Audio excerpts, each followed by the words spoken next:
La Sicilia non è solo mare e cannoli, è fatta di tradizioni millenarie e di mani che lavorano. Oggi abbandono la mia comodità per sporcarmi letteralmente le mani. Benvenuti in questa nuova sfida. Un grande benvenuto al canale Sicilia Terra. Se vi piace quello che facciamo, iscrivetevi. Il vostro sostegno ci aiuta a migliorare sempre di più la qualità dei nostri video.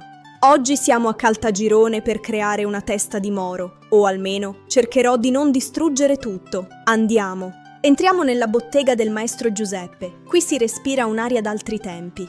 Ogni angolo racconta una storia di 40 anni di lavoro e passione pura. Lui è Giuseppe. Maestro, è pronto a vedermi fallire miseramente con la creta? Giuseppe mi dice: la creta ti ascolta, devi solo saperle parlare. Speriamo mi ascolti oggi.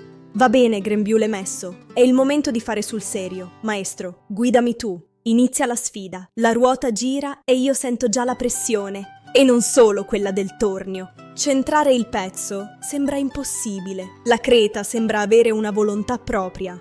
Ed ecco qua, la mia prima opera d'arte è una pozzanghera. Splendido.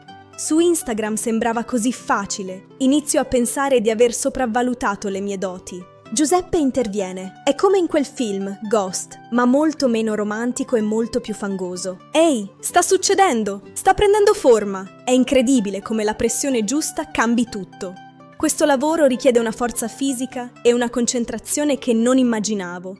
Capisci il valore di un oggetto solo quando provi a farlo. Non è solo un vaso, è tempo rubato alla vita. Ora i pezzi devono riposare. La pazienza è l'ingrediente segreto della ceramica. Siamo passati alla fase 2, il colore. Qui serve la mano ferma di un chirurgo. Giallo oro, verde ramina e il blu profondo di Caltagirone, la tavolozza della Sicilia. Guarda con che naturalezza traccia questi decori. Sembra che il pennello sappia dove andare. Il mio decoro sembra più un geroglifico astratto che un motivo tradizionale. Ma ci provo. Maestro, cosa ne sarà di tutto questo? I giovani hanno ancora voglia di sporcarsi le mani? Lui dice che qualcuno sta tornando, perché abbiamo bisogno di toccare le cose, di crearle. C'è un'umanità incredibile dietro ogni pigna o mattonella che vedete nei negozi. Ultimo passaggio, il fuoco. È qui che avviene la trasformazione finale. Ed ecco la magia. Vediamo cosa è uscito da quel calore infernale. Wow, guardate che brillantezza! Il blu è diventato quasi elettrico. Bellissimo. A sinistra, la perfezione. A destra... Beh, il mio ci ha provato. Diciamo che ha carattere. Il maestro mi dà un 6 politico. Mi ha detto di non lasciare YouTube per la ceramica. Onesto. Grazie maestro per avermi aperto le porte del tuo mondo. È stata un'avventura indimenticabile. Esco da qui con le mani pulite, ma con il cuore pieno di ammirazione per questi giganti. Ricordate, comprate locale.